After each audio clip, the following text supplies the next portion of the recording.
प्यारे प्रदेशवासियों, नमस्कार। पिछले कई दिनों से आप सबसे हमारा संवाद नहीं हो पाया और स्वाभाविक रूप से आप सब लोग भी इच्छुक होंगे कि हिमाचल प्रदेश में कोरोना वायरस की वर्तमान में क्या परिस्थिति है, और उसके साथ साथ में आप लोग ये भी जानने के लिए इच्छुक होंगे कि हिमाचल प्रदेश में सरकार कोरोना वायरस से संबंधित आने वाले समय में और वर्तमान में क्या क्या कदम उठा रही है। अभी तक हिमाचल प्रदेश में कोरोना वायरस के कुल 54 मामले 54 पॉजिटिव आए हैं, और उसमें से हिमाचल में जो जिनका उपचार अब चल रहा है उनकी संख्या 13 है जो हॉस्पिटल में है।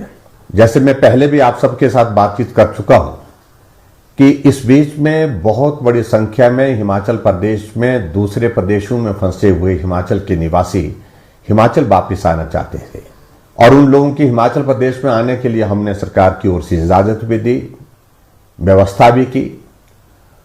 स्वाभाविक रूप से हमको इस बात की आशंका भी थी कि बाहर के प्रदेशों में जहां हिमाचल के लोग इस संकट के दौर में फंसे हुए हैं वो हिमाचल प्रदेश में आएंगे। संभावना इस बात की हो सकती है कि हिमाचल में कोरोना वायरस के मामले बढ़ सकते हैं, और उसके अनुरूप हमने हिमाचल प्रदेश में इस बात को अनुभव किया कि मामले में थोड़ी बढ़ोतरी भी हुई है। अभी जो 1 तारीख के बाद हिमाचल प्रदेश में अधिकांश मामले जो आए हैं उनमें से वही लोग ज्यादा संक्रमित पाए गए जो लोग हाल ही में हिमाचल प्रदेश में दूसरे प्रदेशों से आए हैं। वो भी अपने भाई हैं, उनके स्वास्थ्य की चिंता वो भी हमारी जिम्मेवारी है, उनकी जीवन की रक्षा ये भी हमारी जिम्मेवारी है, और इसके साथ साथ में हिमाचल प्रदेश के हर नागरिक के जीवन की जिम्मेवारी भी हमारी है। मैंने पहले भी इस बात का जिक्र किया था कि हिमाचल के निवासी जो बाहर के प्रदेशों में फंसे हैं वो हिमाचल आ सकते हैं, लेकिन हिमाचल प्रदेश में पहुंचने के पश्चात वो हमारे क्वारंटीन के नियमों का सख्ती से पालन करें।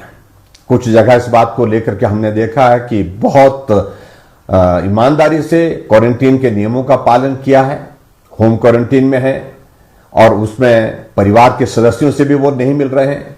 पर कुछ जगह हमने ऐसा भी अनुभव किया है कि होम क्वारंटीन के नियमों का जिस प्रकार से पालन होना चाहिए उस प्रकार से पालन नहीं हुआ। उसका परिणाम ये हुआ वो खुद संक्रमित थे, लेकिन परिवार को भी उन्होंने संकट में डाल दिया। परिवार के साथ साथ में जो मिलने वाले अपने साथी थे, निजी साथी थे, उनको भी उन्होंने संक्रमित किया है। जितने भी हिमाचल प्रदेश में हाल ही में बाहर के प्रदेशों से जो हमारे हिमाचल निवासी आए हैं उनसे विनम्र निवेदन है कि आप होम क्वारंटीन के नियमों का सख्ती से पालन करिए।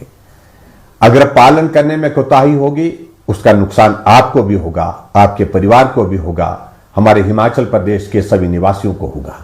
ऐसी परिस्थिति में हमारे लिए विवश होकर के कानून के अनुसार कार्रवाई करने का भी निर्णय लेना पड़ सकता है। भले ही आप परिवार के सदस्यों के साथ नहीं मिल पा रहे होंगे उस प्रकार से जैसा आप मिलना चाहते हैं, लेकिन फिर भी आपको इस बात को समझना चाहिए ये वक्त बहुत लंबा नहीं होता, 14 दिन का वक्त बहुत छोटा सा होता है। इस वक्त को आप गुजारिए, और ऐसे में फिर उसके पश्चात जब आपका टेस्ट करने के पश्चात आप परिवार के साथ मिलने की परिस्थिति में हो पाएंगे तो आपको किसी प्रकार की कोई कठिनाई नहीं होगी। अभी हाल ही में हमने हिमाचल प्रदेश में एक और निर्णय किया कि कर्फ्यू में जो ढील का समय था 5 घंटे से उसको बढ़ा करके 7 घंटे किया है। वो इसलिए किया है कि ग्रामीण क्षेत्र के लोगों के शहरी क्षेत्रों में सामान की आवश्यकता पड़ती है। जब तक के लिए शहर में पहुंचते तो तब तक के लिए कर्फ्यू की रिलैक्सेशन का समय समाप्त हो जाता है। उनको बहुत बड़ी कठिनाई का सामना आते जाते जो है करना पड़ रहा है। ऐसी परिस्थिति में हमने तय किया कि इस अवधि को बढ़ा करके 7 घंटे करना चाहिए, और 7 घंटे का इसलिए भी कि उसमें सोशल डिस्टेंसिंग को भी हम मेंटेन करने की परिस्थिति में हो सकते हैं, और हमारे बिजनेस एक्टिविटीज को भी हिमाचल प्रदेश में हम चाहते हैं कि अब सुचारू रूप से चले, उसके लिए भी समय अवधि को बढ़ाना बहुत आवश्यक था। इसलिए हमने ये निर्णय लिया कि कर्फ्यू में ढील अब 5 घंटे की नहीं 7 घंटे की रहेगी। लेकिन फिर भी मेरा सभी से इस बात के लिए निवेदन है कि आप बाजार में अनावश्यक रूप में भीड़ में एकत्रित ना हो, सोशल डिस्टेंसिंग का ख्याल रखें, मास्क का उपयोग करें, मैं आप सबसे इस बात के लिए भी जरूर निवेदन करना चाहता हूं, कोरोना वायरस का अभिप्राय यह नहीं है कि दुनिया खत्म हो गई।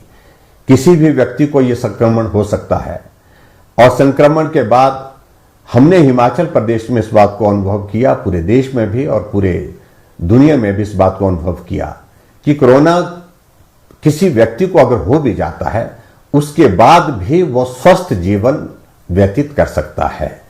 कुछ वक्त तक के लिए परहेज की आवश्यकता है, कुछ सावधानियों की आवश्यकता है। आप पानी पिएं, गर्म पानी का सेवन ज्यादा करें। आप काढ़ा, जिसको हम अपनी भाषा में बोलते हैं, गांव की भाषा में, जिसका हमेशा हम पुराने समय से इस्तेमाल करते रहे, उसका इस्तेमाल करें। और ऐसी परिस्थिति में डॉक्टर की सलाह के अनुसार जो भी जिस प्रकार से वो आपको हिदायत देते हैं, जिस प्रकार से वो आपको गाइड करते हैं, उन सभी बातों का आप अनुसरण करें। आने वाले समय में हम इस बात को अनुभव कर रहे हैं कि कोरोना शायद अभी लंबा चले। ऐसी परिस्थिति में हम मान करके चलें कि कोरोना के साथ जीना, कोरोना के साथ काम करना और हमारे विकास के कार्य भी चलें, हमारी फाइनेंशियल एक्टिविटीज, हमारी सोशल एक्टिविटीज, वो भी आने वाले समय में नियमित रूप से चलने की परिस्थितियों में हो सके, उसके लिए मुझे लगता है कि हम सबको मन बनाने की आवश्यकता है। ऐसे में मेरा आप सबसे विनम्र निवेदन है कि आप सबका बहुत बड़ा सहयोग मिला है, हिमाचल प्रदेश के सभी भाई और बहनों का, हिमाचल प्रदेश में इस लड़ाई को लड़ने के लिए। आने वाले समय में भी आप इस लड़ाई में अपना सहयोग हमारे साथ बनाए रखेंगे, ऐसा मुझे पूरा भरोसा है। मैं एक बार फिर से उन सब भाई और बहनों का आभार व्यक्त करना चाहता हूं जो कोरोना वॉरियर्स के रूप में, जो फ्रंट में आगे आकर के इस लड़ाई को लड़ रहे हैं, जिसमें डॉक्टर, पैरामेडिकल स्टाफ और हमारे नर्सेज हैं और सफाई कर्मचारी हैं, पुलिस कर्मचारी हैं। सभी लोगों ने बहुत महत्वपूर्ण भूमिका निभाई है। मैं हिमाचल प्रदेश पथ परिवहन निगम के भी उन कर्मचारियों का, ड्राइवर कंडक्टर का विशेष तौर से उनका भी आभार व्यक्त करता हूं जो हमारे हिमाचल के निवासियों को जो संकट में फंसे थे दूसरे स्थानों में, दूसरे प्रदेशों में, उनको हिमाचल लाने में जिन्होंने अपनी भूमिका निभाई। भले ही हिमाचल प्रदेश में पिछले कुछ दिनों में कुछ मामले हमारे कोरोना वायरस के बढ़े हैं, लेकिन फिर भी मैं आप सबसे इस बात के लिए निवेदन करना चाहूंगा कि कोई चिंता का विषय नहीं और बाकी राज्यों की तुलना में अभी भी हिमाचल बहुत बेहतर परिस्थिति में है। लेकिन फिर भी हमको सावधानियां बरतने की आवश्यकता है, एहतियात बरतने की आवश्यकता है। उन सारी बातों का मैं जिक्र बार बार नहीं करना चाहता हूं, जो सारी बातें आपके साथ हमने साझा की है, जो बातें हमने आपके साथ बताई हैं। आप उन नियमों का पालन करते हुए आगे इसमें सहयोगी साथी बनकर के चलते रहेंगे, यही मैं आपसे निवेदन करना चाहता हूं। आप सबका बहुत बहुत धन्यवाद। नमस्कार। जय हिंद, जय हिमाचल।